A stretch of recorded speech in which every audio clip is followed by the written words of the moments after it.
Nous vivons un glissement progressif, mais réel, de l'Internet tel qu'on le connaît. Un Internet qui, pendant 30 ans, a surtout servi à échanger de l'information, glisse doucement vers un Internet où circulent aussi des transactions, des ressources, de la valeur et bientôt des décisions économiques prises par des machines. Les IA d'aujourd'hui ne font encore que toucher du doigt cette transition. Mais on voit déjà la direction. Elles ne se contentent plus de répondre ou de générer du texte. Elles organisent, planifient, réservent, déclenchent des actions. Et demain, elles devront payer pour fonctionner, comme n'importe quel acteur économique. Ce futur n'est pas encore pleinement là. La technologie doit encore mûrir. Les protocoles doivent se stabiliser. Les usages doivent se clarifier. Mais la vitesse des avancées est réelle. Ce qui prenait 10 ans hier peut prendre 18 mois aujourd'hui. Mais pour que cette nouvelle couche de l'Internet fonctionne, 4 conditions sont indispensables. Un protocole de paiement machine à machine, simple, instantané et automatisé. Une monnaie neutre, programmable et fractionnable en très petites unités, c'est-à-dire une monnaie capable de gérer des paiements minuscules, automatisés et continus, ce que les systèmes bancaires actuels ne savent pas faire efficacement, notamment pour régler les microfrais de fonctionnement des intelligences artificielles. Des données fiables et vérifiables, sans quoi toute décision automatisée devient fausse. Et enfin, un marché réellement libre, où la concurrence permet au standard le plus efficace d'émerger par un processus de découverte, dans l'esprit de ce que Hayek décrivait. Ce n'est pas un fantasme technologique, c'est une trajectoire logique, mais encore en construction. Bienvenue dans Bloc à Bloc. Ici, on ne suit pas les tendances, on les déconstruit. Entre géopolitique, philosophie, technologie émergente et finance critique, ce podcast vous propose une lecture rigoureuse du monde qui vient. Pas de spéculation, pas de pensée toute faite, juste une pensée vivante, exigeante, lucide. Je suis Jonathan et je vous partage en temps réel mon propre cheminement. Le futur est en question. Allons voir bloc à bloc ce qu'il nous raconte. Le vrai blocage aujourd'hui n'est pas technique, mais temporel. Nos systèmes de paiement sont conçus pour des humains, avec un tempo mesuré en secondes ou en heures. Les intelligences artificielles, elles, opèrent à l'échelle de la milliseconde. Dès qu'une IA doit agir dans le monde réel, elle se heurte à ce mur invisible. Le système de paiement ne parle pas à sa vitesse. Petit rappel simple et factuel. Les cartes bancaires fonctionnent pour des humains, pas pour des machines. Elles reposent sur des validations humaines, des identités légales, des délais de règlement et des mécanismes comme le chargeback. Autant d'éléments acceptables pour nous, mais incompatibles avec une intelligence artificielle, qui doit agir avec certitude et immédiateté. C'est ici que le contraste devient clair. Là où un humain respire en heures, une IA respire en millisecondes. Et face à ce décalage temporel, une réponse n'émerge pas d'une idéologie, mais de l'infrastructure elle-même. C'est ici qu'entre en jeu X402. Son idée est simple, redonner un langage économique directement à l'intérieur du web. Pendant longtemps, le code HTTP 402, Payment Required, est resté théorique. Il existait dans la norme, mais sans usage réel. Aujourd'hui, il renaît, porté notamment par Coinbase et Cloudflare, non pas comme un gadget, mais comme une brique fondamentale. Un agent, humain ou IA, demande une ressource. Le serveur ne répond pas par une page bloquée, mais par un signal clair. 402 Payment Required, avec un prix, une devise, une adresse de paiement. L'agent règle automatiquement, le serveur vérifie la transaction et la ressource est immédiatement débloquée. Pas de formulaire, pas de compte, pas de négociation implicite. Juste un échange atomique, valeur contre accès. Ce qui est intéressant, c'est que ce mouvement ne reste pas marginal. Visa travaille déjà sur Intelligent Commerce, Mastercard développe Agent Pay et Google explore des standards comme AP2 ou Tape pour les agents. Les grandes plateformes ne parlent pas encore le même langage, mais elles convergent vers le même constat. Le web est en train de redevenir un espace économique natif. Un Internet où le paiement n'est plus une surcouche lourde, mais un protocole aussi fondamental que le HTTP a été pour les pages. Mais un marché ne fonctionne réellement que si les signaux qu'il produit sont vrais. Mais un protocole de paiement, aussi efficace soit-il, ne suffit pas à faire tenir un marché. Un marché ne repose pas sur la vitesse, mais sur la qualité du signal qu'il produit. Et dans l'économie des intelligences artificielles, ce signal, c'est la donnée. Trois piliers deviennent alors indispensables. La vérité, la qualité du signal et la réduction des biais. Sans ces éléments, le système se dérègle mécaniquement. Les IA paieront pour des ressources fausses ou biaisées, les erreurs d'information deviendront des erreurs de prix, amplifiées par l'échelle. La désinformation cessera d'être un problème intellectuel pour devenir un facteur direct de déséquilibre économique. Il faut poser une distinction claire. La monnaie coordonne, mais la donnée oriente. Sans orientation fiable, la coordination devient aveugle. Et c'est ici que la question dépasse la technique pour devenir géopolitique. Qui contrôle la donnée contrôle les signaux, qui contrôle les signaux contrôle les prix, et qui contrôle les prix influence le comportement des intelligences artificielles. La thèse est simple mais structurante. X402 n'a de valeur civilisationnelle que si l'information qu'il transporte est robuste. Sinon, on ne crée pas un marché plus libre, mais un système rapide, mal orienté. Cette exigence de robustesse n'est pas nouvelle. Hayek l'avait déjà posée bien avant l'ère numérique. Mais avant d'aller plus loin, un mot sur qui il était. Friedrich Hayek était un économiste et philosophe austro-britannique, prix Nobel d'économie en 1974. Figure majeure de l'école autrichienne, il s'est opposé toute sa vie à la planification centrale. Non par dogme, mais parce qu'il considérait que le marché repose sur une réalité simple. L'information est dispersée, fragmentée, jamais détenue entièrement par une autorité. Pour Hayek, les prix ne sont pas qu'un outil économique. Ils sont un système de transmission d'informations que aucune planification centralisée ne peut égaler. Dans un système réellement concurrentiel, disait-il, personne ne choisit la bonne monnaie. Ni une autorité centrale, ni un expert, ni un comité. Le marché ne désigne pas, il sélectionne par l'usage, par la confiance et par l'épreuve du temps.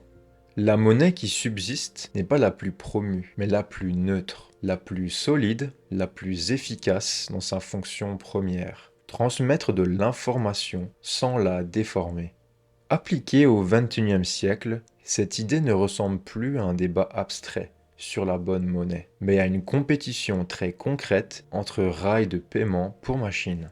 Concrètement, plusieurs rails concurrents émergent. Certains comme X402 ou L402 s'appuient sur des stablecoins ou sur Bitcoin pour permettre aux IA de payer directement des services. D'autres, comme Visa, Mastercard ou Google, adaptent leurs infrastructures existantes pour l'agentic commerce. Tout ça, ce ne sont pas des certitudes, mais des candidats, des tentatives concurrentes pour donner un langage économique aux IA. Et c'est précisément là que la lecture hayekienne redevient intéressante. Friedrich Hayek l'expliquait de façon presque triviale. Dans un environnement réellement concurrentiel, ce ne sont ni les intentions, ni les discours, ni les plans qui comptent, mais les règles du jeu. Ce qui tient dans le temps n'est pas ce qui est le plus promu, mais ce qui est le plus neutre, le plus résistant aux pressions et le moins dépendant d'une autorité particulière. Transposée à l'économie des intelligences artificielles, cette intuition mène naturellement à une question simple. Quelle monnaie une machine peut-elle utiliser sans dépendre d'un centre de contrôle? C'est ici qu'entre en jeu Bitcoin. Bitcoin n'a ni fondateur actif, ni dirigeant, ni comité de pilotage. Son évolution lente, parfois perçue comme une faiblesse, devient un avantage structurel. Ce qui ne change pas est plus difficile à capturer. Bitcoin n'a pas d'utilité industrielle propre. Il ne finance pas une application. Il ne promet pas de service. Cette absence de cas d'usage est précisément ce qui lui confère une pureté monétaire rare. Sa sécurité repose sur la preuve de travail. Une sécurité ancrée dans le réel, dans l'énergie, dans le coût, dans la contrainte physique, et non dans la valorisation du token lui-même. Bitcoin n'est aligné sur aucune puissance géopolitique. Il ne privilégie ni un État, ni un bloc, ni une juridiction. Il fonctionne ou il ne fonctionne pas pour tous. Et surtout, il est compatible avec cette nouvelle couche économique du web. C'est dans ce cadre qu'il faut comprendre la formule de Korok Rai, professeur à Texas A&M University et expert en économie des crypto-monnaies. Je cite: l'usage ultime de Bitcoin ne sera pas pour les humains, mais pour les machines. Ce qui est exprimé ici, ce n'est pas un dépassement de l'homme, mais une continuité des systèmes. Chez Spinoza, une chose n'est pas définie par son attention, mais parce qu'elle est capable de faire dans un réseau de contraintes. Et chez Hegel, ce sont les structures qui survivent au temps, qui finissent par devenir rationnelles. Bitcoin n'a pas de finalité morale propre. Il n'a ni volonté, ni sens, ni récit à porter. Il fonctionne, ou non, dans le réel. Et c'est précisément pour cette raison qu'il peut être utilisé par des machines, sans pour autant se substituer à l'humain. La machine, elle, n'a pas besoin d'un discours, elle a besoin d'un cadre. L'homme, en revanche, garde la responsabilité du sens. À ce stade, une chose devient claire. L'automatisation du marché ne tient que si ses fondations sont cohérentes. Un Internet économique autonome ne repose pas sur une seule innovation, mais sur l'alignement de 3 couches fondamentales. D'abord, une monnaie neutre, une monnaie qui n'intègre ni préférence politique, ni privilège d'accès, une monnaie qui se contente de faire une chose: coordonner des échanges sans orienter les décisions. Ensuite, une information robuste, des données fiables, traçables, auditables, parce que dans une économie automatisée, la donnée devient l'équivalent des prix dans une économie humaine, le signal sur lequel tout repose. Et enfin, un protocole standard, un langage commun permettant aux machines d'échanger valeurs et informations de manière prévisible et transparente. C'est l'ambition des standards comme X402 ou L402. Si l'une de ces briques cède, tout le système se déforme. Une monnaie biaisée crée des incitations fausses. Des données biaisées produisent des signaux faux. Des intelligences artificielles entraînées sur ces signaux prendront des décisions de prix erronées. Et ce qui émerge alors n'est pas une économie automatisée, mais un mensonge algorithmique à grande échelle. C'est ici que la jonction avec Hayek devient évidente. Pour Hayek, un marché ne fonctionne que si les signaux qu'il produit sont honnêtes. Sans honnêteté des prix, il n'y a pas de coordination possible. Dans le monde des intelligences artificielles, ces signaux ne sont plus uniquement les prix affichés, mais la donnée elle-même. Et c'est peut-être là le véritable enjeu de cet Internet économique. Non pas d'aller plus vite, mais de rester juste. Nous assistons à une révolution silencieuse.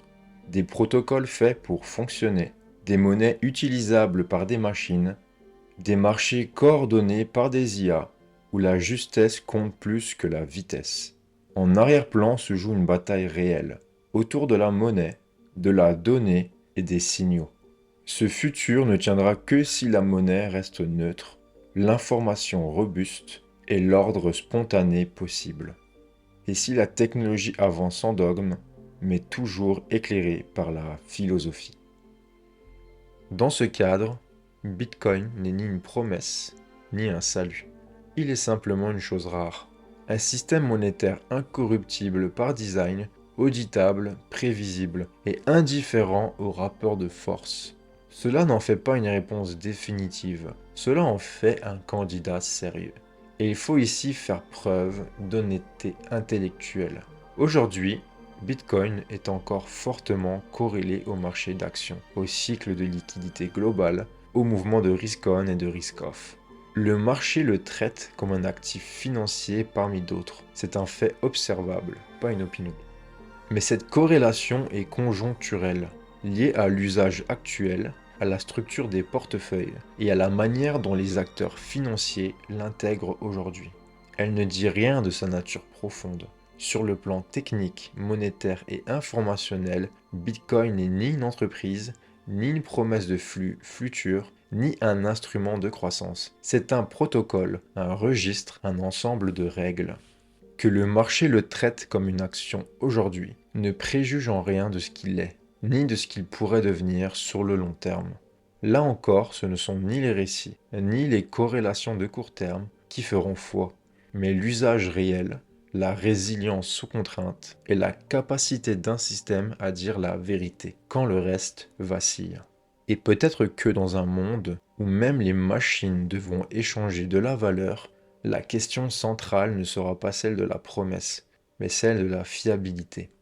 C'est ici que s'arrête cet épisode, intentionnellement, sans conclusion fermée, parce que comme toujours, ce sera le temps, l'usage et le marché qui trancheront.